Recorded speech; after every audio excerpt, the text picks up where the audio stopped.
But strangely, Ken, he's slightly resented always being associated with James Bond. Sir Ken Adam is widely regarded as the most influential production designer in film history. His impact on the James Bond series cannot be overstated. If you're listening now, you know who Ken Adam is.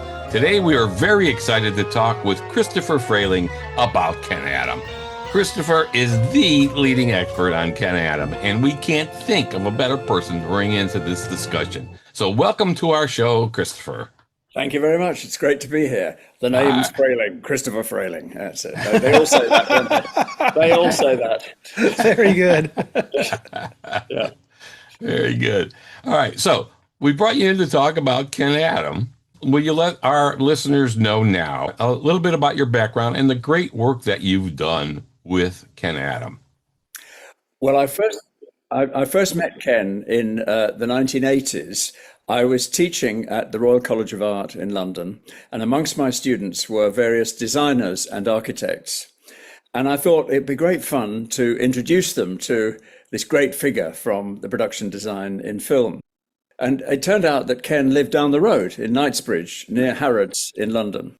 And it was a secret address, but it wasn't very secret because parked outside his address was his 1959 Rolls-Royce Silver Cloud in ivory colour.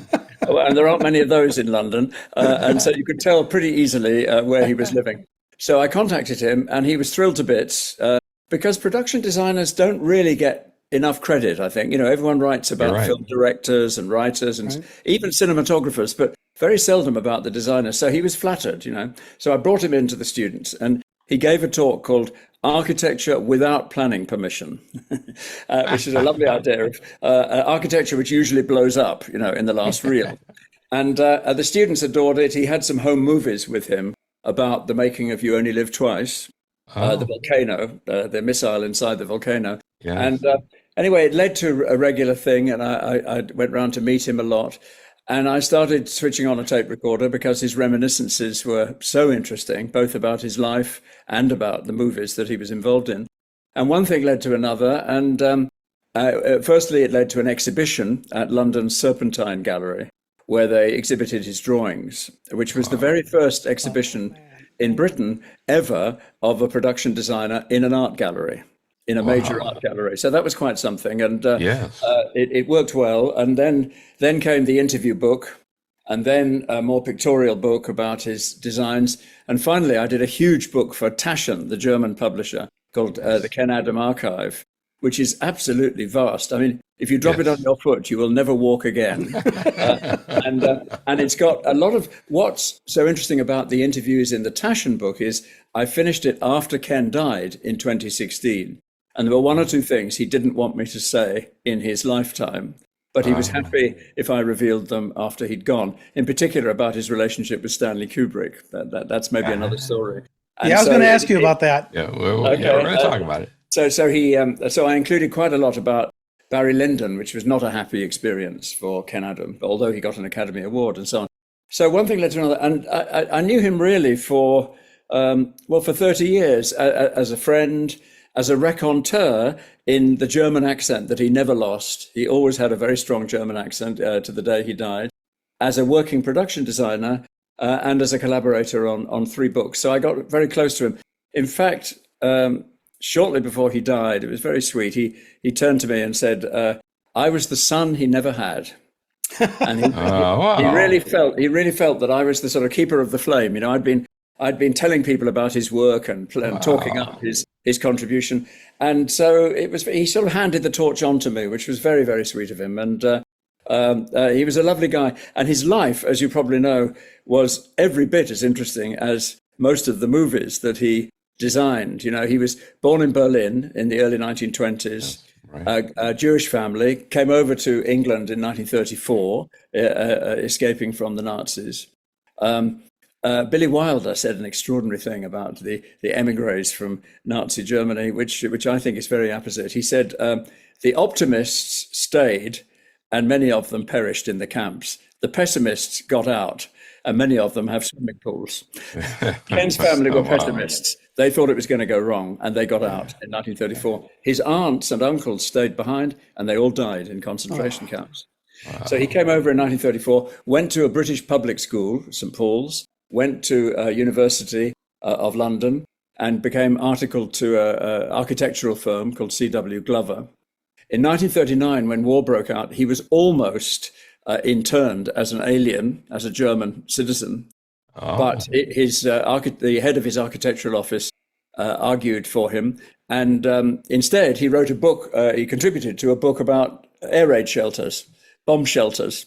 Ken's first publication was drawings of bomb shelters in 1939, telling people how to dig bomb shelters in their garden. And then in 1941, he tried very hard to join the Royal Air Force. Loved machines, loved fast cars, loved fast aeroplanes, loved sort of fast technology. And extraordinarily, by 1944, he had become one of only 2 or 3 fighter pilots in the RAF who had German passports. Wow. He flew Hawker Typhoons, D-Day, over D-Day, as he followed the Allied troops through France. He was supporting them. And he joined 609 Squadron, which was a crack squadron with very, very high mortality rates, because these machines, although very fast, weren't awfully reliable. And he had extraordinary experiences in the war as a fighter pilot.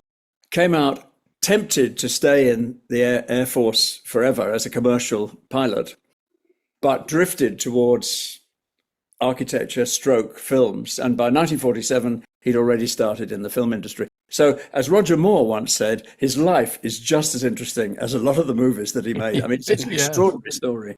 And one of the reasons he got on so well with Stanley Kubrick was that when they were making Dr. Strangelove, he drove Kubrick to Shepperton Studios every day, which is like 3 hours with the director every day. Oh, wow. And usually the production designer just meets the director on the set and they have a professional conversation. But they chatted and chatted, and this went on for 6 weeks, 3 hours a day for 6 weeks. And Kubrick kept saying, "Tell me about your experiences in the Second World War. I want to know what it's like to be a fighter pilot," and so on. And Ken said eventually he ran out of stories and had to start making them up. because Kubrick just, relentlessly was asking all these questions about how he was getting on. I think, as we all know, with Dr. Strangelove, one of Ken's greatest sets was the war room underneath the Pentagon, which Steven Spielberg called the greatest set in the history of the movies. Wow. And that all emerged from conversations with Kubrick, driving from Knightsbridge to Shepperton day after day over 6 weeks while making Dr. Strangelove. So fascinating career. I used to talk to Ken a lot about whether there was any connection between his life story and the work that he did, in film, because he specialized in bunkers, secret places, Führer bunkers, places you're not supposed to go into, Fort Knox, villains' lairs, also underground places, Dr. No's apartment, you name it. These are all places that are the Pentagon, underneath the war room underneath the Pentagon. These are places you're never going to see, but he created them in people's minds. Yes. And so they now think they've been there. There's a wonderful story. When Ronald Reagan became the 40th president of the United States in 1981, he went on his first tour of the Pentagon. And one of his presidential aides was showing him around. And Reagan said, "Well, you haven't shown me the war room." And the aide said, "Mr. President, there isn't one." And the whole thing is, of course, there is really. It's in all our heads. We all know there is one because we saw it in Dr. Strangelove. So Ken specialized in putting things into our heads that didn't really exist. But if the audience believes it, and if you do it with enough care, then it kind of, we all think that Fort Knox looks like in Goldfinger. Yeah. I'm sure it doesn't look anything like that inside, but it should. It should, and it now does. Yeah, people still say, how did he be able to get into Fort Knox to do all that? Well, apparently he did research at the Bank of England, and he said it was the most boring environment he's ever seen. That because gold is so heavy, it was on low-level trolleys with just two gold bars high as people pulled them around and so on. So you've got a series of trolleys with gold on it, a rather dark, dingy series of rooms. He said, "You can't have that. So I'm going to design a cathedral with steel and glass and elevators and all sorts of excitements and make it about 10 times grander than it should be." They filmed outside Fort Knox, but they weren't allowed to use the footage. So he reconstructed it in at Pinewood Studios. So the exterior is a set, and the interior, it's a little bit like Doctor Who. You know, you go through this not very large building, and inside is this huge environment that's rather bigger than it should be. But everyone now thinks they've been there. Yeah, absolutely. Yeah, That was his power. Yeah. Yes, exactly. So I used to say to Ken, is there a connection between your obsession with designing secret underground places and Führer bunkers and that sort of thing, and your own career? And he said, no, there's a complete. I don't see any connection between my life and the work is fantasy, the work is imagination, it's creativity. But I said, I'm not sure, Ken. You know, I tried to, in 3 books, I tried to persuade him that there was some connection, because it is an odd way to earn a living, designing Führer bunkers when you fled from Nazi Germany in 1934. But, you know, he wouldn't accept that. But one thing that definitely comes over, I think, is that he grew up in Berlin in the 1920s, and you see the influence of German expressionism. Dr. Caligari, Metropolis, all those films of the 1920s are and indeed expressionist architecture in Ken's designs. I mean, think about Dr. No, that scene about 35 minutes in when Professor Dent it's our first encounter with Dr. No. We don't actually see Dr. No, we hear his voice. And Professor Dent comes into this room. It's got an angled ceiling grill that looks like a spider's web. Yes. And the light comes through it and throws this shadow of the spider's web on the floor.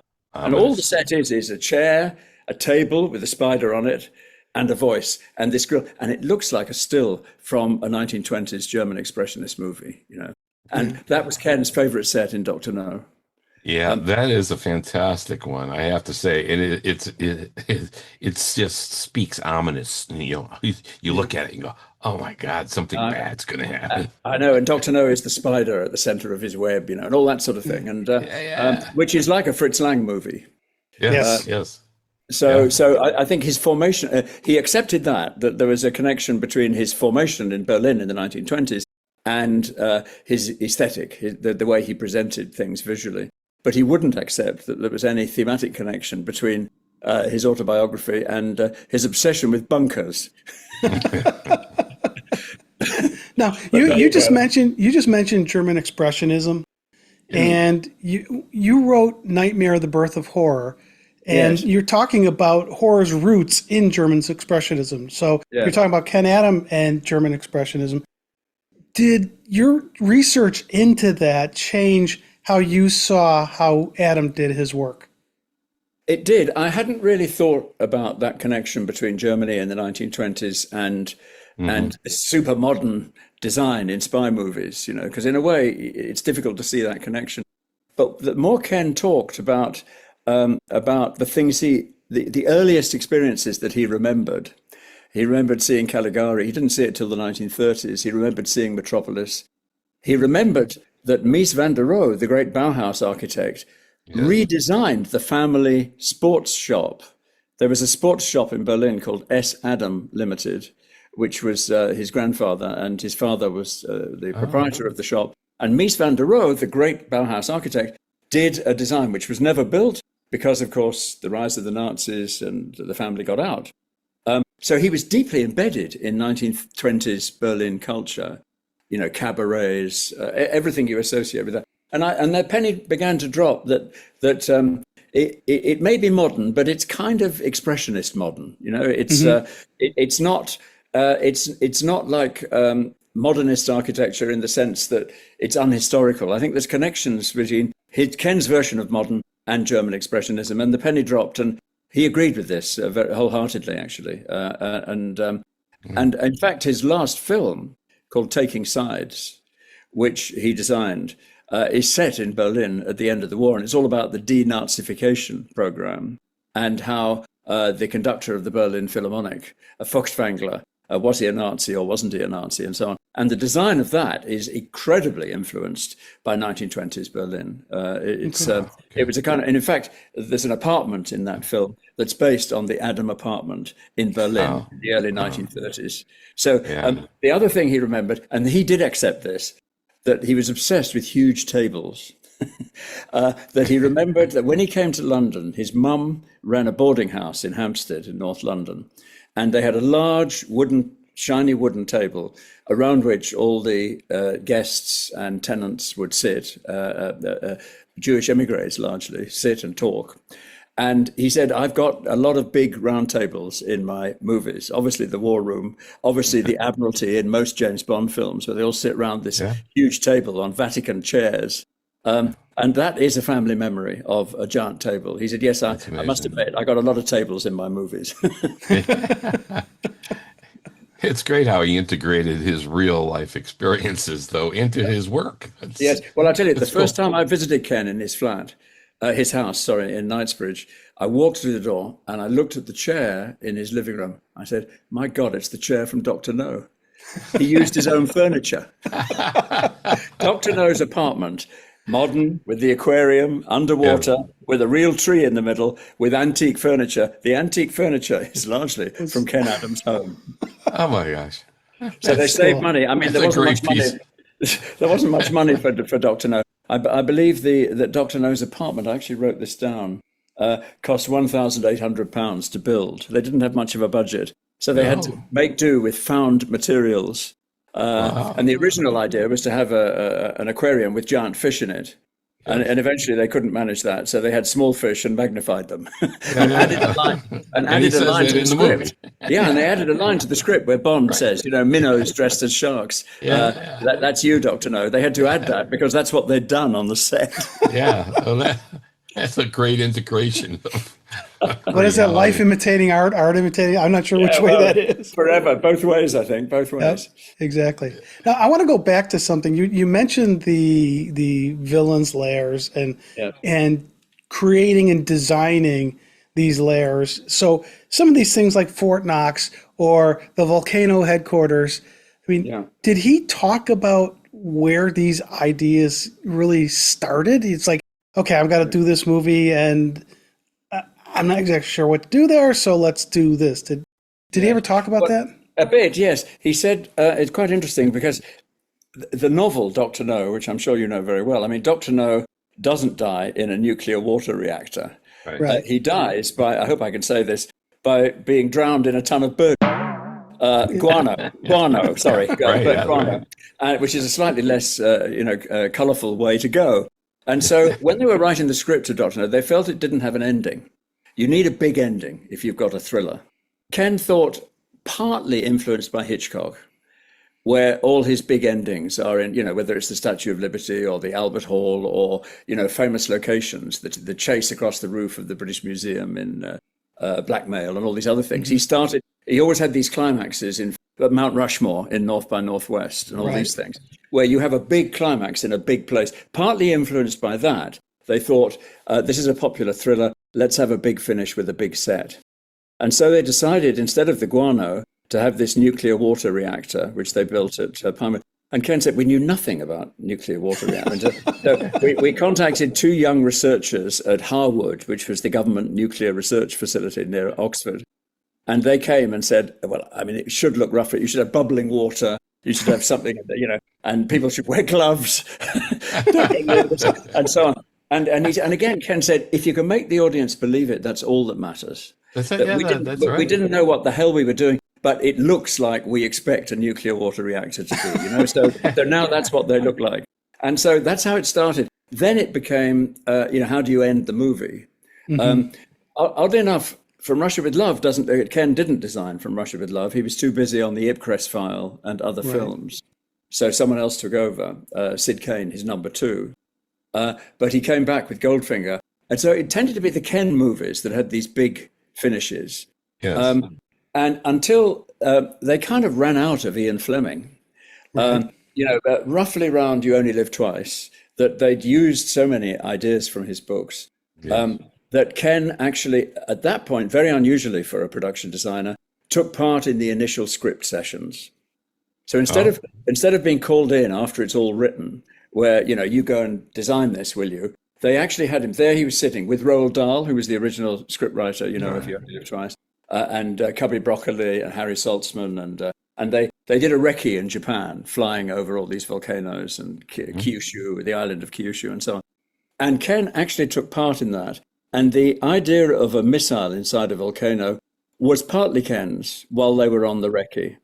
And so by then he's part of the DNA of the films, So you kind of expect not only a big set, bigger and bigger and bigger as it goes on, but probably a big set that blows up. It's got to blow up in the last reel. So you take an awful lot of care over this gigantic set, and then you blow it up in the last reel. I once asked Ken if he minded that. He said, no, I've still got the drawings. So I think by then, by You Only Live Twice, he's part of the planning, and those big sets come partly by a production designer saying, this is a spectacular way to finish the movie, And so from the Volcano onwards, it becomes just, you expect it. Yeah. That kind of vision that he had, I mean, that's the talent that he had, the initial vision of what this can be. We interviewed Joe Karoff, who designed the 007 logo. He just passed away about a year ago. And he was 102 when we talked to him. Wow. And we said, he did Manhattan, he did all kinds of Annie movies. Hall, Annie Hall. The West Side Story. He did all the graphics for that kind of stuff. And we said, how do you even begin to do that? And he said, it was easy. The gun thing was easy. I mean, 007, I put a handle on there and makes it a gun. I said, it's easy when you're brilliant. And it's the same with Ken Adam here. It's he looks at this stuff and goes, I can do that. I'll tell you an extraordinary story, though. When Ken was about a mere 93, 3 years before he died, we noticed in the paper that for sale near an old airbase in Cambridgeshire in England, near a place called Bassingbourn, where the USAF was based during the Second World War, for sale was a little mountain, a little hill, and inside it, the launch ramp for missiles. A little hill. But the thing was, it was unbelievably insignificant. It was tiny. It was like a molehill. But they did do it. They camouflaged these launch ramps by hiding them inside what looked like natural features on the landscape so that aerial photography couldn't capture them. So Ken said, it was real. I mean, what we did was magnify it to the power of 10, putting it inside of a volcano with helicopters coming in, hundreds of ninjas abseiling down the walls and all this sort of stuff. But the idea of you camouflage a launch pad for a missile inside a hill or a natural phenomenon was actually real. And a lot of these things, it's like Fort Knox. I mean, it's there. It's just that we don't know what it looks like inside. Right. So Ken will tell us. Ken will tell us what it looks like. How we do, exactly. So there was more reality to a lot of his stuff than we perhaps realized. We think it was pure fantasy. He was taking a sort of German of an idea and magnifying it and making it much more stylish, obviously, and so on. And that was very much his speciality, I think. Okay, so you just said something a minute ago that made me think about an interview we did. We interviewed the author of the book, His World Never Dies, The Evolution of James Bond in Movies. And one of the things that book talked about, how the James Bond arc tended to be where we seem fairly well grounded and we get more fantastic, and then finally we hit a tipping point and we got to go back to the basics again. And as you're talking about these layers and having to blow them up, I mean, was Ken Adam conscious of the fact that these things were getting so big and so brash that trying to top himself became a challenge? Yes, he dates the moment where I've always thought that the moment they parted company from Ian Fleming was quite late, actually. The Spy Who Loved Me, which has no resemblance to the novel at all, the novel version. But actually, Ken reckoned that it was much, much earlier. He reckons the scene with the Aston Martin DB5 in Goldfinger, when Q is explaining all these gadgets, the oil squirters and the ejector seat, and the homing device and all these things. That, he said, was the moment of no return, where the Bond films turned into something else. That there was this sort of fantasy, gadgets, big sets, and that it was kind of beginning to diverge from Ian Fleming. So he dates that really quite early on, that nothing could ever be quite the same again after that scene with the DB5. Goldfinger set the parameters. Yeah, I love that scene, by the way. But when you're in Q's workshop and you go around the workshop in Goldfinger and you see these classics of British design. There's the parking meter, there's the mini car, there's all these other things. And so you've got all these and so you're placing the Aston Martin in a great tradition of British classic design. I thought that was really quite clever, actually. It's quite subtle, but there it is in the background. And I never joke about my work, 007, and that started there too. The idea of the schoolmaster, Q, scolding the recalcitrant pupil who's rather kind of tough about it. That double act started there too. So he would argue that, but you're quite right. They got bigger and bigger and bigger. The co-producer of Moonraker said the most expensive thing in the world is Can Adam with a blank sheet of paper and a budget. And because by then, I mean, it really was getting completely. I mean, the space station in Moonraker is unbelievably elaborate. Yes. And by the way, was a reply to 2001, according to Ken. Yes. Whereas 2001, the space station is a beautifully crafted sort of donut shape, revolving in space. This is like a sort of mobile car park with kind of bits bolted on the side, which all move like a very rickety mobile sculpture with lots of dustbins attached to it. And that was deliberately saying, these things aren't beautifully crafted. They don't look like 2001. There's all sorts of afterthoughts and things bolted on afterwards. So he was actually having a crack at Kubrick with the designs of Moonraker. Yeah. That's good. Yeah. Now, you just mentioned all these gadgets. And when we think of Ken Adam, we think of set design. But was he involved in how they did some of this gadget work? I mean, the DB5, the moon buggy, Little Nelly, was he involved in any of that? Yes, he definitely was. In the case of Little Nelly, he heard, we have a radio program on the BBC every morning called the Today program, which is from 8 o'clock till 9 o'clock in the morning. And one of the items on the Today program, as Ken was getting up, was the designer of this strange mini helicopter, Little Nelly, and how he'd made it into a kit of parts, which you could put together, and it worked. And so Ken Sol thinks. So he got in touch with Cubby Broccoli and said, I think we should get in touch with this guy. I want to see how this thing works. And that's how that gadget happened. It was actually Ken listening to the radio, and it set off a sort of spark. The DB5 was definitely Ken. I've seen all the drawings. And there were extra gadgets. I mean, there were wing-mounted machine guns originally. The headlamps would flip and you get machine guns and a few other things. It was a little bit even more over the top than it was. And Ken said the strange thing was that, today we think about product placement in the movies. David Brown of Aston Martin, as in DB, would be gagging to get into the movie. In those days, it wasn't like that at all. Not only did they not give them a free one, they had to pay for it. But they had at least 2 and possibly 3 cars. One for Sean Connery driving around the Alps, right, and one which worked with ejector seats and oil squirters and all the rest of it, which they had to customize. And they had a lot of kit in the boot, in the trunk that you couldn't see because it wasn't in shot and all that sort of stuff. But all of that's on Ken's drawing. So, and he loved fast cars. When he drove Kubrick to Shepperton every day while making Dr. Strangelove, it was in an E-Type Jaguar. Beautiful car. Nice. Beautiful car. Yeah. The only trouble was that Kubrick insisted on him not going more than 20 miles an hour.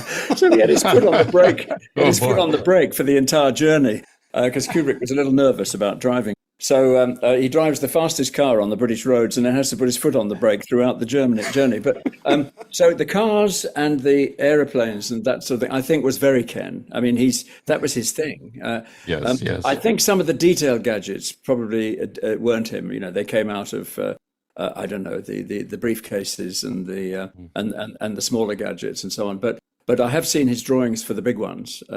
Because they played a part in the plot. I mean, they were part of the job as a production designer, Even the Lippris in The Spy Who Loved Me, that was like one of the grandest sets ever designed to hold the 3 submarines and the tanks. They did all at Pinewood.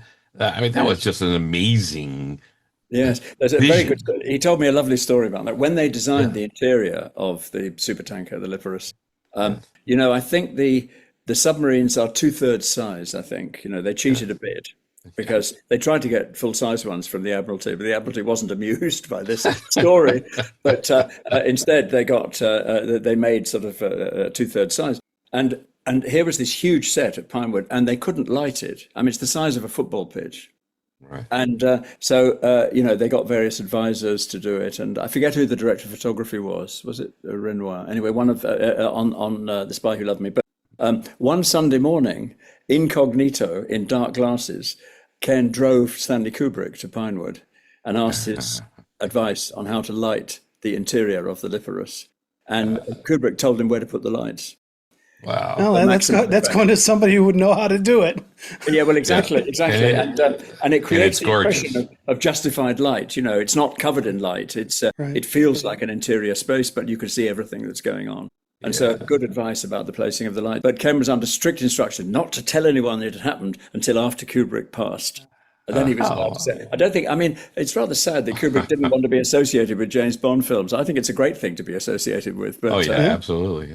That's funny. That's that he didn't want anybody to know it, but it was all secret, so nobody knew it. Cubby didn't know it. Harry didn't know it.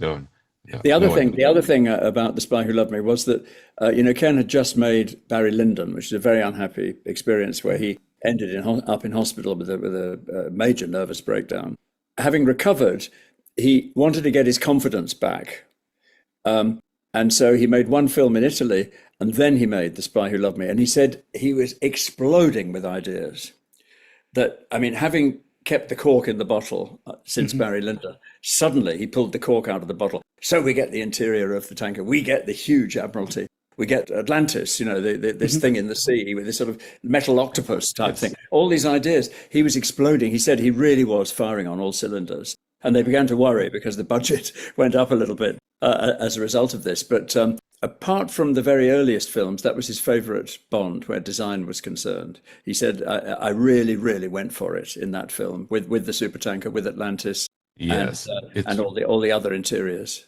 It's just beautiful. And I always wonder how that big long table in the underwater lair fit anywhere when you see the thing.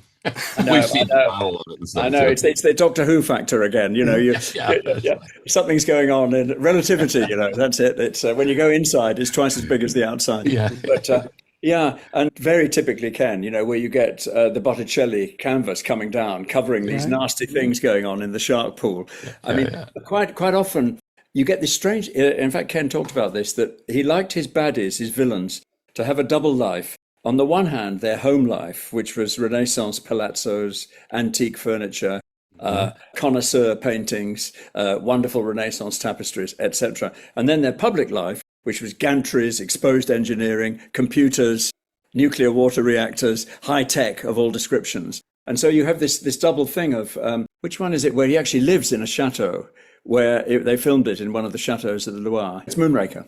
In Moonraker, he lives in the chateau. He actually lives in a sort of a chateau on the Loire in France. And this contrasts with the space station that he's responsible for. He loved that contrast between the private life of the villain, surrounded by objets d'art, and the public life of the villain, surrounded by high tech. He said that was part of the trick in designing these films. One scene in Goldfinger then kind of shows this contrast. And I really love the room he did for the Hood convention with the table that rotated and everything. Did he ever give you any background on that set? Yes. Originally, they were going to film it in Kentucky because you remember it's a stud farm. Right. And they were going to film it in Kentucky, but it didn't work out. So they rebuilt it at the exterior at Pinewood, and then they filmed the interior. He said, he loved the idea of this sort of central feature that flipped and turned into a map for a heist and all the rest of it. One thing he said that, this is really interesting, again, about the relationship between his life and his work. One thing that made him uncomfortable was designing a gas chamber. The thing about that room is it turns into a gas chamber. Yes. Right? Yeah. Suddenly Goldfinger turns on the gas and kills all the other hoods, remember? And he said, I didn't usually lose my sense of humor when making these movies, but that made me a little bit uncomfortable. I can imagine. Which is quite interesting. By the way, that set was the favorite set of Norman Foster, the architect, the great architect, who's admits that he's been hugely inspired by Ken Adams' work in all sorts of different ways. I mean, every time you go to a Norman Foster underground station with its exposed engineering and its high-techery and its distressed concrete, now it's like walking into a Ken Adams set. He did a big building in London called the Gherkin, it's like a space rocket with the nose cone of a Second World War bomber stuck on the top. I mean, you can't get more Ken Adam than a space rocket. That's true. Of a bomber stuck on the top. When we did a memorial for Ken in 2016, we filmed Norman Foster talking about this, and he said, this man was one of the great fantasy architects. who inspired architecture in the real world in all sorts of ways through his fantasies. Daniel Libeskind, well-known architect. I think he was going to do the Twin Towers replacement at one point, Ground Zero. But anyway, he said, going to see Ken Adams' sets when he was a child had a huge influence on him becoming an architect. So not only are these movie fantasy designs, they have their impact on the real world as well, which is the sign of real greatness, I think. Yeah. Now let's talk a little bit about Dr. Strangelove. Did he tell you the story? Now you did a whole series of interviews with him, kind of like a continuing conversation versus here's a documentary kind of thing, which is kind of interesting. And so for the Dr. Strangelove, which we all love the war room. Yes. There's no fighting in the war room. Yes. That's right. Gentlemen, you can't fight in this. It's the war room. That's right. Did he give you any insight into that? Because that just is a brilliant set. Yeah, he showed me the script. In the script, you had attached to it a photograph of NORAD, and here's all these people working in Colorado, and it's incredibly boring. They're all sitting at mainframe computers in those days, because we're talking the late 50s. Raised rooms. And on the wall, pinned maps. And it's an office, and they're all in suits with ties and all the rest of it. And in the script, it says, look, that's what we're after, the nerve center of NORAD. But we want a committee room, and we want all the chiefs of staff sitting around a table. And that's all it says. And so the step from that to what you get in the war room is what Ken did. I mean, it is quite extraordinary. He thought, underground would be interesting. Underneath the Pentagon would be interesting. Lots of sloping walls. Do you remember the big map? Angles, yes. He loves angled ceilings. He loves all that, the geometric stuff. Yes. A giant poker table, which actually was covered in green baize when they shot it, even though it was in black and white, to create the impression of a card game. So they're all sitting around this giant poker table with an oval light ring, which is the only source of light. So it's like a giant halo over what's going on. And the maps, the illuminated maps on the wall, again, huge. And all sorts of decisions he made when colouring in this thought about what NORAD might look like. Shiny black floor. What's so interesting is that they tried to film the shiny black floor, and Ken said they just didn't know how to do it because it kept bubbling and you got little ridges and it didn't look good at all because the floor was uneven and it wasn't thick enough. So they had to take up the entire floor of the soundstage, have big blocks with industrial black sprayed onto it. And they actually got advice from one of the veterans from Fred Astaire movies from RKO in the 1930s, where they always had shiny black floors. Yeah. They knew how to do it. And this is how they got the advice of how to make it work. But, said the RKO man, they're all going to have to wear slippers. So as they were filming, sitting around the war room, as you see George C. Scott, as Buck Turgidson and the president, they're all wearing slippers because they didn't want to scuff the floor underneath them. That's a thought. I keep thinking that whenever I see it now. Originally, Ken did the whole room, and he assumed that in traditional style, there would be a big establishing shot of the whole room. So he did a drawing, which I've reproduced a couple of times in things, which is, really get a sense of the geography of the whole room. There's the angled, see, it's like a big triangle underneath the Pentagon. Kubrick said, I don't want to do that. That's the traditional thing. I don't want an establishing shot. I want people to be disorientated, so they're not quite sure which part of the room they're in. So it's in complete darkness apart from this light ring. And we're never going to have this. We're not going to build the entire set. We're just going to build the middle bit with the illuminated maps. And so it evolved into that. And Ken did a series of drawings which looked like something, stills out of a Fritz Lang movie, actually, in black and white. And it evolved into the war room. It's almost pure fantasy. No computers, no people in suits, no office type desks, none of the things that were in the original illustration of NORAD, but this is what it should look like. And it fooled Ronald Reagan, so it certainly fooled the public. But it was very, very primitive. They drew the maps with little squares on them for the lights, for where the aircraft have got to. They steamed it onto hardboard. They put see-through plastic over the top, and behind each of those squares is a 30-watt bulb. So each one had its own switch.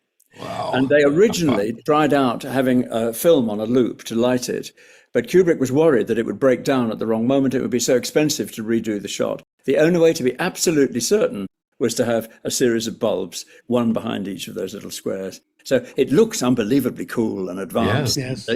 But they were really, it was very artisanal in those days. It was very craft-like, the way that they put things together. And so that's how the war room evolved. The B-52, Ken got into trouble because he found the interior from a British book called Jane's Fighting Aircraft, which was published in Britain. And the rules about what's secret and what isn't were much looser in England at that time.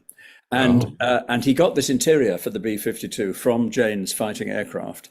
And in those days, there were quite a lot of decommissioned aircraft from the Second World War. So we got all the switches and dials and all that sort of thing from junkyards of old planes from the Second World War, and had this 2-level set. Do you remember they keep going down into the hold, into the bomb bay and all the rest of it?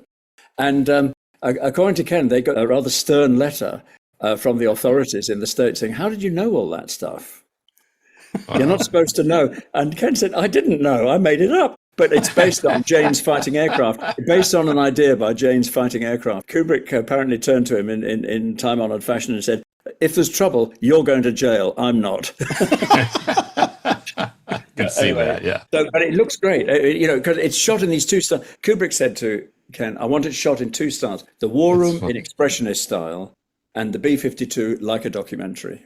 Yeah. So the interior of the plane is like a war documentary, a platoon film. Whereas the War Room is like a sort of 1920s black and white German thriller. And then the bits at Sterling Hayden's, when you remember the troops are fighting each other at the airport, they were filmed at Heathrow Airport with a handheld Arriflex. So that's as if it's a newsreel. So a newsreel, documentary, and expressionist. So each bit of the film is shot in a different style, and the designs match that. Say now that we're talking about the practical design and the physical set design, what did Ken Adam think about the upcoming CGI stuff, and what would he be thinking now of the modern digital world where you kind of lose that transition, you lose that physical set kind of drafting? Well, that's the thing. He felt that if you can do anything, you don't believe anything. So if the whole thing's like an animation, because it's all painted in, a million orcs or whatever it is, somehow in a strange way you don't believe any of it. He showed You Only Live Twice to a group of young digital designers when he was working on his last project, which was a video game called GoldenEye Rogue Agent, which Ken advised on, where he used his old sets and put them into digital form. And he showed them You Only Live Twice. And he said, the thing is, those people abseiling could have fallen and hurt themselves. Yes. And that helicopter that flew into that set, you've got an updraft, which could well, of course, also. There's a real danger in the filming of that sequence. And you get that danger when you're watching it. And somehow that leads to a suspension of disbelief, that it's real. They really did it. It may have been enhanced in various ways, but they really did it. And he said, the trouble with your work is I don't believe a thing of it, because that's a good way there was no danger. There was no sense of threat about it. For him, the moment he disliked most was in Gladiator, where they did the blimp shot. If you remember, as if it was the World Series, that you have the Colosseum with all the gladiators and everything, and then you've got the blimp shot from above in the middle. And he said, come on. I mean, the first century AD, a blimp? Come on, I mean, you can't do that. And he said that was a bit of a moment for him, where he reckoned they'd stepped over a line, and it became ridiculous that if you could shoot from a blimp in the first century AD, you could do anything. That's a great insight, though, to say that it looks like I don't believe it. And when they used CGI in some of the later Bond films with Pierce Brosnan, and so on, people were livid over it. Because of exactly what you're saying, Christopher, I don't believe it. That was a great. It's like watching an animation almost, because it's all painted. I mean, Ken sets were dangerous. He said when they did the volcano, he said there was a terrible moment where he built it and supervised. It was the biggest set ever built in Britain at the time. In fact, they had to enlarge the sound stage to accommodate it. It became known as the James Bond stage at Pinewood eventually. They were testing the opening of it because they wanted to get the transition from Sean Connery actually in Japan looking down at the lake in the volcano, and then you're inside and it opens, and you got and in comes the helicopter and so on. So they had the artificial lake, and they pressed the button, and it went a third of the way across, and there was a loud crack. And Ken thought, "Oh my God, someone might get hurt. Plus, they've just spent $1 million on this set. It was $1 million set, and it was just something that got stuck in the works, and everything was all right." But he said it was like that. I mean, it wasn't like sitting there painting on screens. I mean, this was real danger, real hazard was going on. And anything could have gone wrong at any time. Someone got very badly hurt in a helicopter in You Only Live Twice. I don't think the sets ever caused that. But it became part of the Bond DNA. And but strangely, Ken, he slightly resented always being associated with James Bond. I mean, I said, Really? come on, it's great. Well, it's like the sort of snobbery of the film establishment, that he gets his Oscars for Barry Lyndon and The Madness of King George, which are his least characteristic films by a mile. Right. I mean, in the case of one, he didn't do a single drawing for Barry Lyndon. What he did was he chose the country houses, he chose the interiors, he worked out how to light those interiors, and did the geography of which is the whole movie, really, and in partnership. But there's no drawings at all. In the case of The Madness of King George, yes, he did do quite a lot of set work. But Bond, I think the only Bond that ever got near the Academy Awards was The Spy Who Loved Me, which was nominated and didn't get anywhere. And so it's that odd kind of snobbery. But even Ken had a little bit of that. He said, no, my Kubrick stuff is kind of art.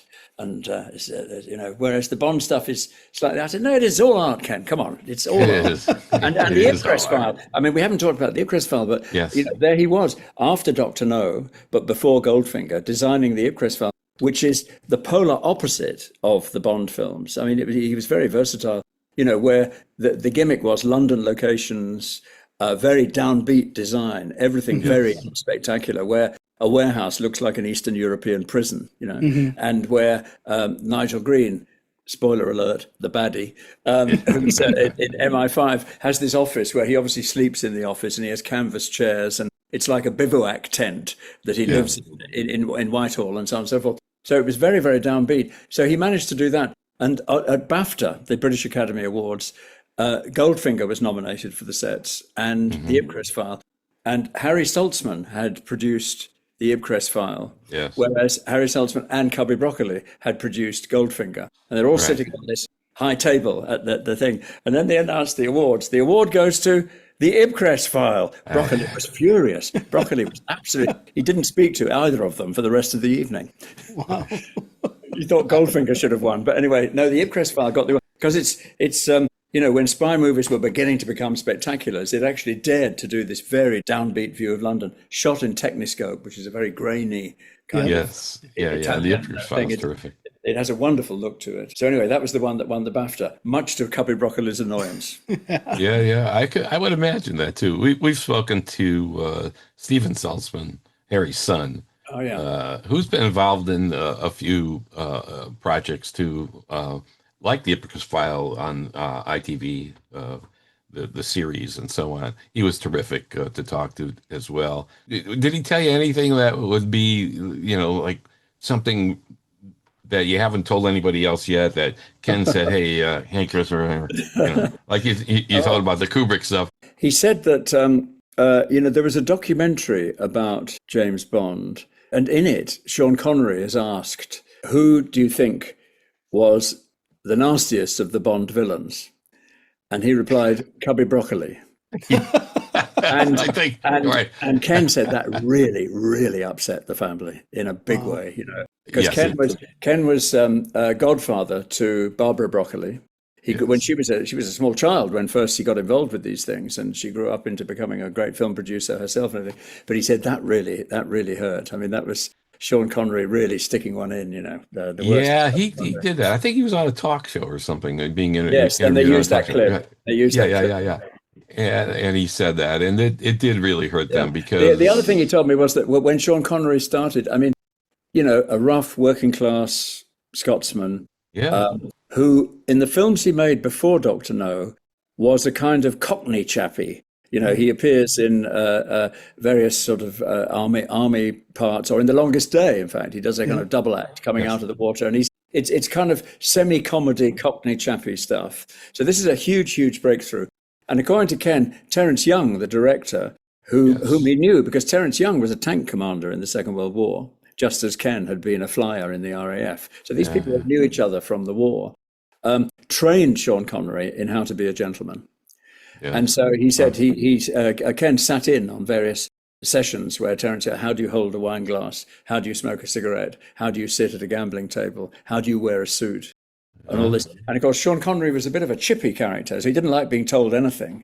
But he had to accept that the snobbery side of James Bond, which some people have called, snobbery with violence, that side of it, he needed to be trained to understand, how you behave in those sort of social circles without being in any way self-conscious about them. And according to Ken, the director spent quite a lot of time with him, sort of grooming him as a gentleman. Yeah. But of course, the whole point about Sean Connery is that you've got that edge underneath him, that kind of working class surliness, which gives him a real danger.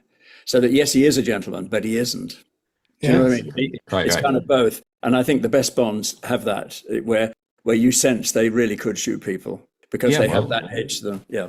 Yeah, like you're saying, Terence Young really created the on-screen image of James Bond. By doing that.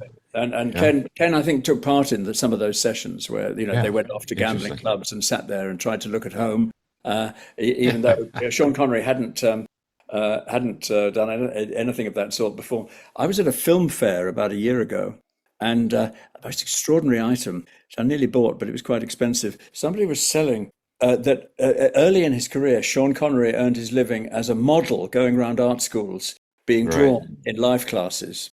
And what this chap had found was one of the life classes where Sean Connery was the model, and all the student versions of what he looked like. Oh, wow. So you had 5 or 6 drawings in charcoal of Sean Connery in a posing pouch, standing there and doing all these poses for a life class. I thought that's an extraordinary little Bond item. Unfortunately, he was asking a bit too much money, so I didn't get it. But I don't know how he got it, but fascinating career. I mean, I mean, Sean Connery came out of, like you're saying, a totally different background. I mean, he was a casket polisher. He did all kinds of stuff. So learning all of that from Terence Young and with Ken Adams sitting in that's pretty cool stuff. That's cool stuff. And I think had they cast a David Niven, or a kind of gentlemanly British actor, I don't think it would have had a sequel to Dr. No. Yeah. Somehow that's part of the DNA, isn't it? This surly, slightly chippy, angry, about to go off person who looks as if he's about to explode, or even walks like a cat. All of that is part of the danger of James Bond. But if it had been an urbane kind of David Niven, Noel Coward kind of character with a cigarette in a holder, which he is in the books to some extent, then I think the international audiences wouldn't have been awfully interested. Yeah, but Fleming did say at one point, he said, I didn't write Bond to be likable. Yeah. And so, some people are, oh, he does this, he's that. Yeah. He said, I didn't write him to be likable. He was this blend of sophistication, but an assassin and a blunt instrument of the government. So I think Sean Connery, that was obviously looking back, it's a perfect choice. But at the time it was probably like, okay. Because I think even Fleming did not like the choice in Dr. No or Sean Connery, but From Russia with Love, he loved him.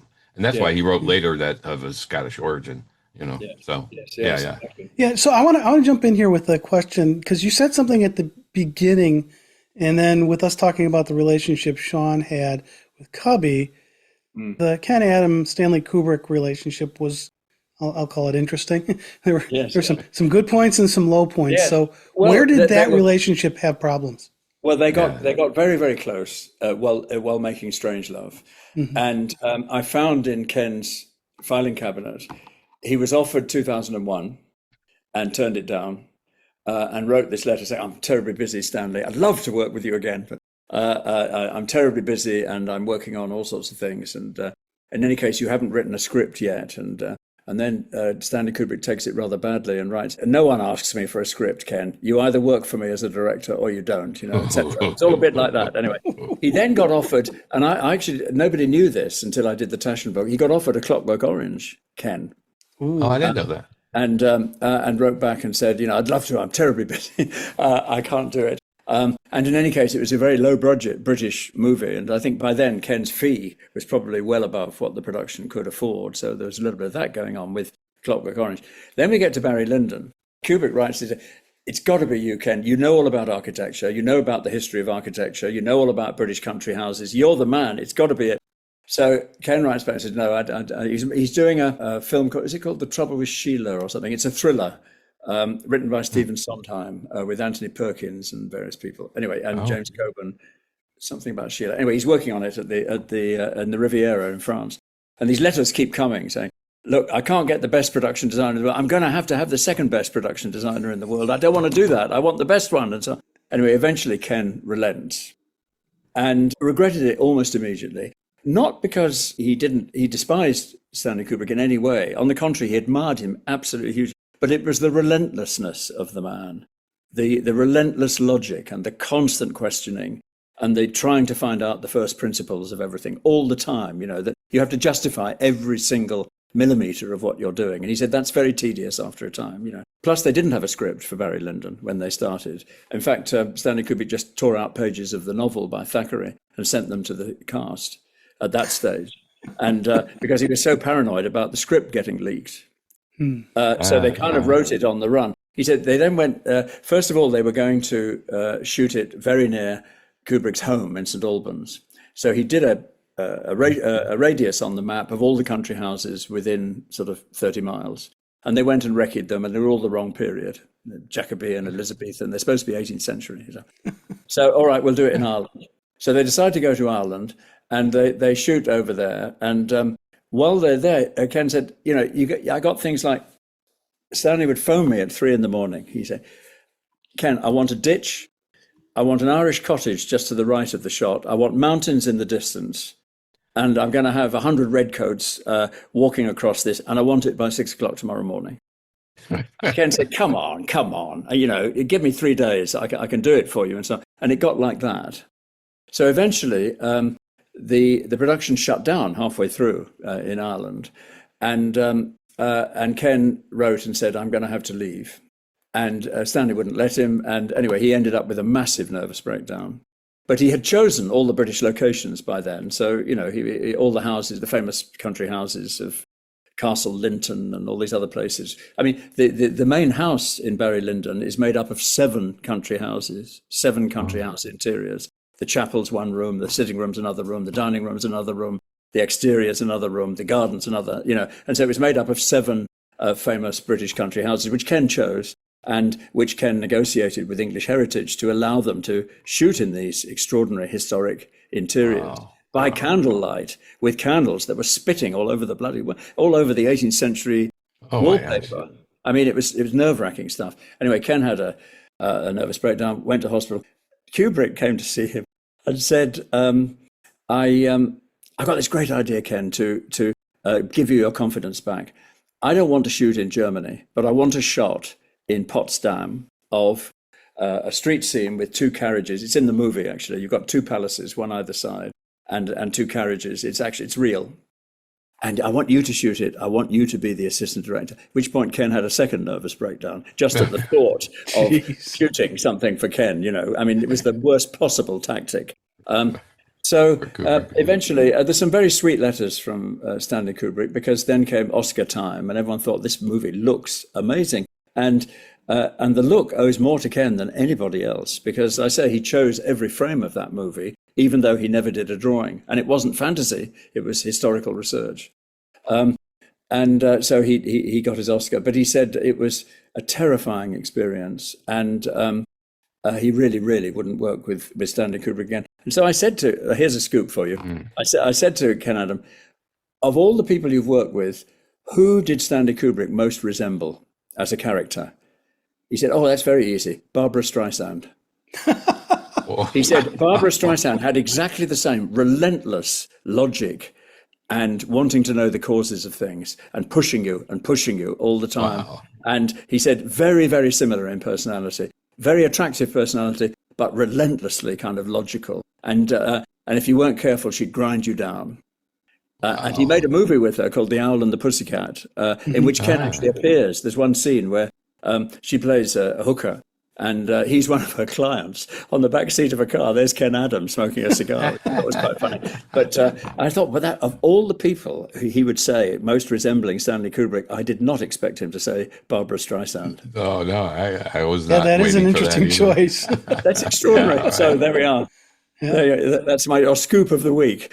That's good. That's good. That's good. When you first sat down with Ken Adam to record his story, what surprised you most about how he thought as a designer versus how you would imagined he would work? I expected him to be, as a designer, much more sort of engineering oriented. And I expected his drawings to be very tight technical drawings with lots of measurements on them.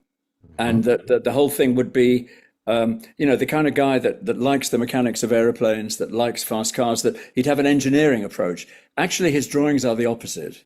He always used what he called a Flowmaster pen, which is a pen with a very broad nib. He'd stick it in ink and do these diagonal sort of swooshes, which look like light coming through ink. And they're impressionistic drawings to start with. And always that's how he worked, that he started off with, here's an impression of what the light will look like through the mist or through the color or whatever it is.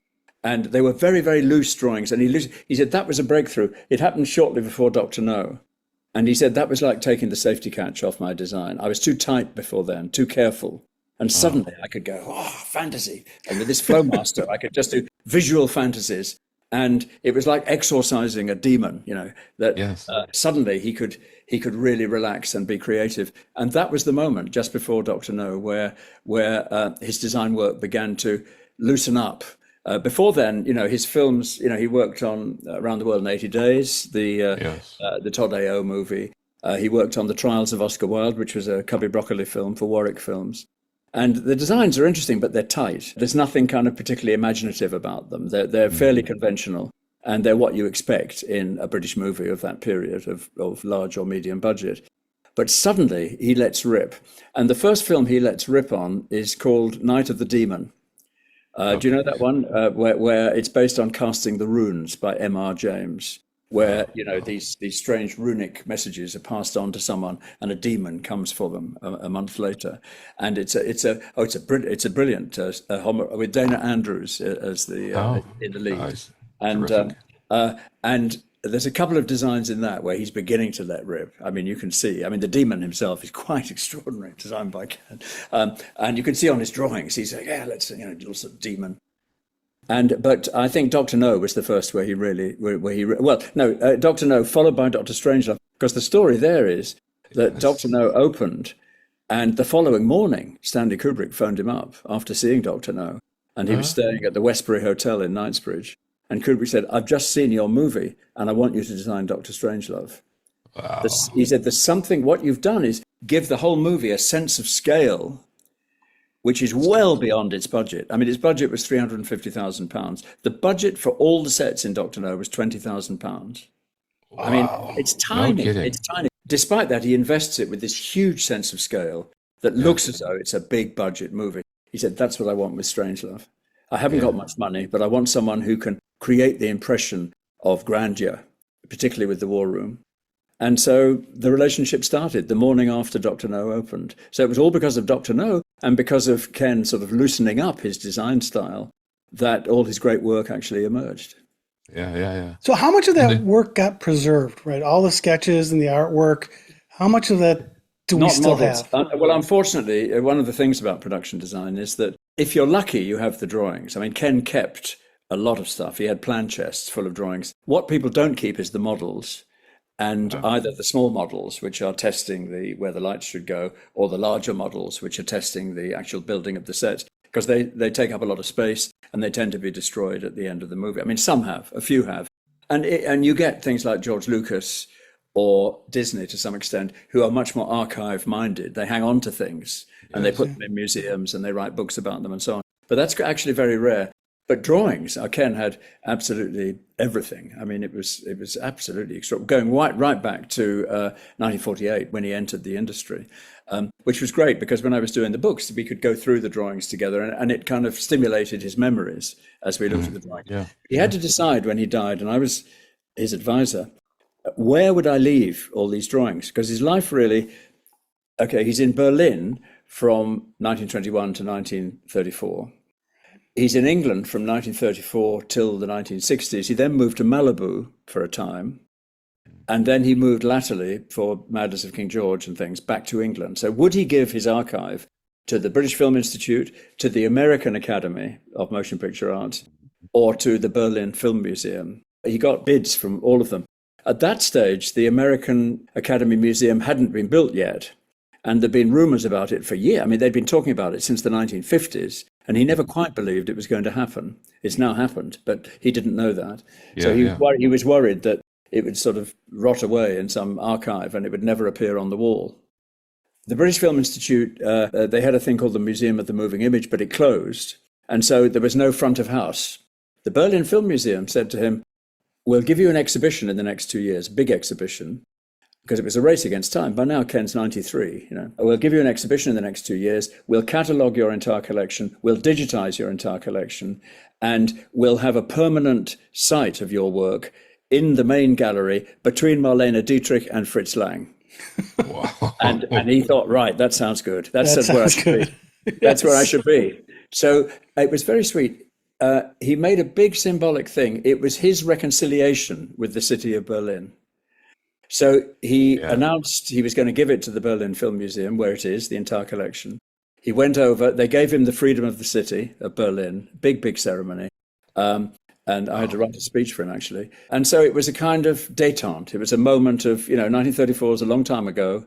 A lot's happened in Berlin, and it's time to reconcile and let bygones be bygones. It was a lovely thing to do, actually. It was a very symbolic gesture for him. Yes. So that's where they all are. So they did a big exhibition called Bigger Than Life about Ken.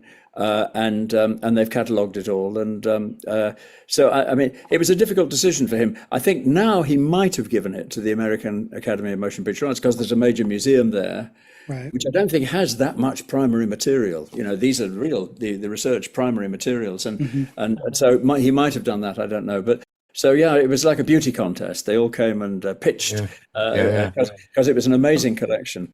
It was like 4,000 or 5,000 documents, was it? Yeah, absolutely.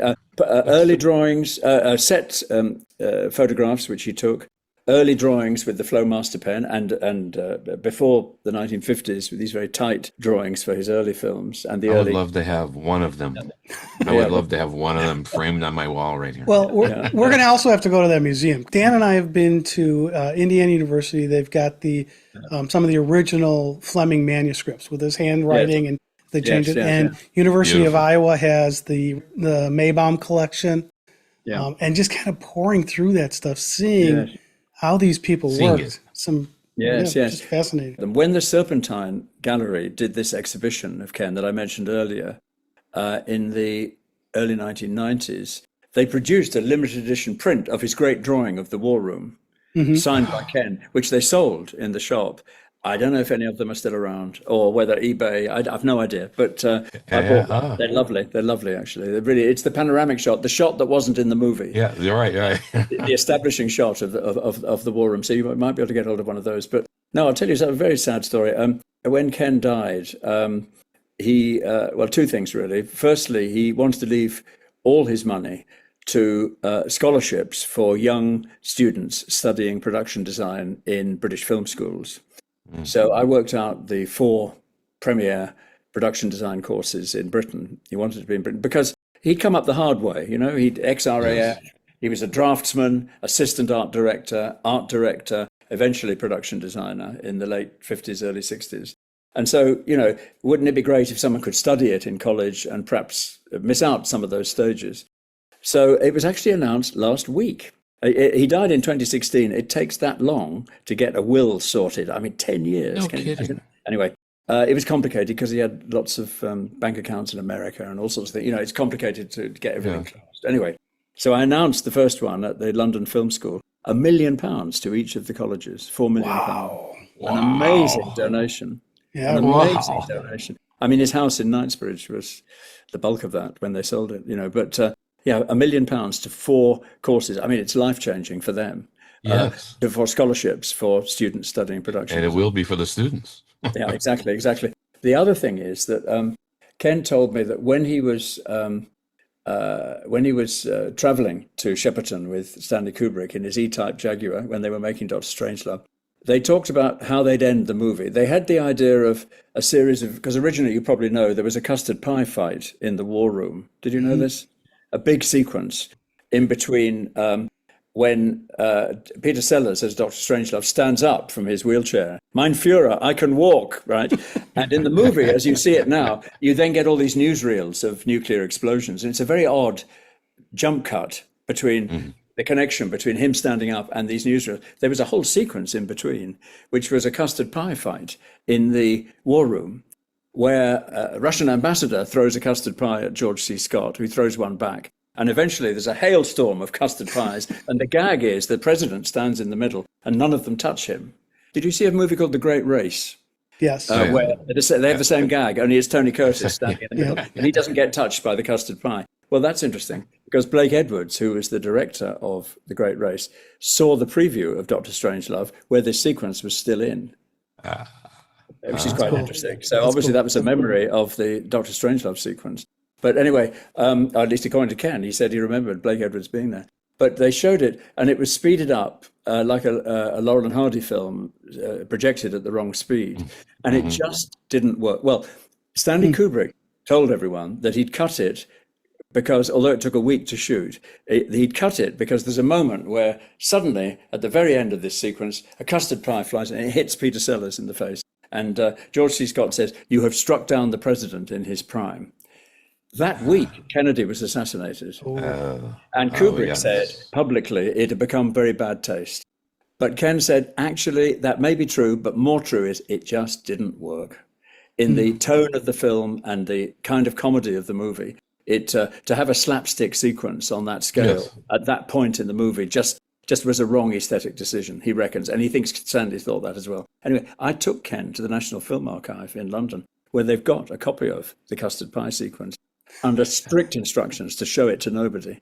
The Kubrick family, I mean, this is the cork is in the bottle. You are not allowed to show that sequence to anybody because Stanley didn't like it. But I took Ken because it was Ken, and we watched it together, and he said, yeah, it just wouldn't have worked. Anyway, as they were in the car, they didn't know how to end the movie with these newsreels. So Ken said, well, in the Second World War, we had a song that was a morale booster sung by Vera Lynn called We'll Meet Again. Don't know where, don't know when. It was a song that the troops all sang. It was like the signature tune of British troops in 1943, 1944. We'll meet again. Don't know where, don't know when, but I know we'll meet again some sunny day. Why not have that on the soundtrack? So as you have all these explosions, we'll meet again, don't know where, don't know when. So they decided, I mean, Stanley Kubrick didn't know who Vera Lynn was. This was Ken's idea entirely. And that was put at the end of the movie. Anyway, Ken's funeral, 2016, I was in charge of his funeral. And I thought, there's no better way of sending him off that he was cremated. As he went down the rollers, I had Vera Lynn singing We'll Meet Again. And gosh, it was a heck of a moment. It really, really was. Yeah, that's touching. I'm getting chills now. He came in to Barry Lyndon, the Handel saraband. Dum dum de dum dum da dum dum. It's a wonderful stately sort of thing as he came in. But he left to Vera Lynn singing "We'll Meet Again." It was the perfect bookends actually for Ken. But we couldn't have the Bond music, unfortunately. It wasn't appropriate. I think if we'd had I don't think it would have worked actually in the context. But anyway, Vera Lynn did. So that was interesting. So talking to Ken, it was interesting that so many of these ideas did originate with him. In Dr. Strangelove, Sterling Hayden's cigar. Do you remember General Jack D. Ripper sitting there behind his desk talking about fluoridation of our precious bodily fluids, commie conspiracy. Right. And he has this vast cigar. Ken smoked vast cigars. He was quite a short man, short of stature, and he smoked. And Kubrick was fascinated by this, and he wrote the cigar into the script as a little homage to Ken's cigar. So little things happened during these journeys to Shepperton, which found their way into the movie. It's quite interesting. All right, I want to shift gears totally here. You've got a fascinating life with the stuff you've done, and you're talking about things you're doing. What are you working on today? this very day, I'm editing a long interview I've done with Christopher Nolan, all about the Odyssey. I did a radio program with a series of conversations with Christopher Nolan last year on British radio, which went very, very well. And so when he was giving interviews about his new movie, we both thought it'd be a good idea for me to do it. So I've done the interview. I did it on Sunday, and I'm in the process of editing it. It's going to come out in the magazine Sight and Sound at the end of this month. I was with him for over an hour, actually, talking about it, which was great. Wow. But above that, I'm doing a book. It's a well-known fact that Winston Churchill in the Second World War would, at the weekends, would go down to the Prime Minister's residence at Chequers in England, in Oxfordshire, and would watch movies on Friday, Saturday and Sunday night. This was his way of relaxing. In fact, he had a cinema put into the house. What hasn't been known up till now is what the movies were. I have found the projectionist notes. Ooh. So I know all the movies that Churchill was watching. Not only that, he writes down Mr. Churchill's comments on the movies in the margin. Wow. So I'm writing Mr. Churchill's Cinema, which is going to come out next year. Oh, that sounds fascinating. That's cool. It's quite extraordinary. I mean, he was relentless. He loved his movies. He particularly liked adventure films and historical adventure films. And one of his favorites was Casablanca, which he watched 4 nights running. Yeah, it's my favorite movie. Yeah, and I think he thought Hollywood was a bit better at doing propaganda than we were. and Casablanca is so brilliant because it gets your emotions. It gets you on the right side, but it also gets your emotions. And he was very fascinated by that. And he loved a film called Lady Hamilton, which is with Laurence Olivier as Lord Nelson and Vivian Leigh as Lady Hamilton. It was one of the great romances of the late 30s, early 40s. And he would inflict Lady Hamilton on his guests whenever they came to dinner. He must have watched it at least 10 times. He would then burst into tears at the same point, always while watching the movie. So it's fascinating. Anyway, so that's what I'm working on, Mr. Churchill's Cinema. That sounds fantastic. I've been to hit the bunker, the Churchill bunker in London. Oh, yes. Yes, that indeed. was a very nice tour. That was pretty good. I once gave a lecture on Ken Adam in that bunker. It just seemed the most appropriate place to give a lecture on Ken Adam. It was a group of, I think it was raising money for some a university thing. And they all gathered together in the bunker. And I gave them a talk about Ken Adam. Yeah, it was quite fun. They had that nice just room the right there, place. Right? Yeah. I remember that. Yeah, that's cool. Now, we always like to end up our interviews by asking if we did not ask a question you wish we would have asked. You know, you did 70 films between 1948 and two. So we've only scratched the surface, but another favorite of his was Adam's Family Values. No relation. Adam's Family Values. Where, do you remember he did the sort of three-dimensional versions of the Charles Addams cartoons for the Addams Family Values? And he loved that. And if you look very closely at that, there's certainly a drawing, and I think they made it into a set. One of the stones in this Gothic graveyard is Ken Adam with his cigar. And they did it as a joke, as a kind of Hitchcockian appearance. And if you look very carefully, one of the gravestones is Ken Adam, K. Adam. There he is standing there with his I'll have to cigar. rewatch that. He's very tickled by that. That's great to know. All right, that's great. All right. Before we end this interview, I want to thank Mike Dempsey for helping me get to you. Where do I go? And I found you're clever. Mike did an interview with Ken Adam in 2010. Yes. And you can find that interview, by the way, on Spotify and Apple. Just search RD Insights Ken Adam and you'll find it. So I want to thank Mike for his connection in getting us to you, because as we said at the beginning of this, if there was anybody to talk up to about Ken Adam, it was Christopher Frayling. Well, thank you. Well, you're great sleuths. You know, lesser mortals have given up the chase, but you made it.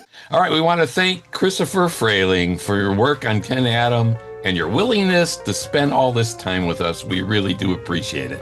So this has been Dan. And Tom.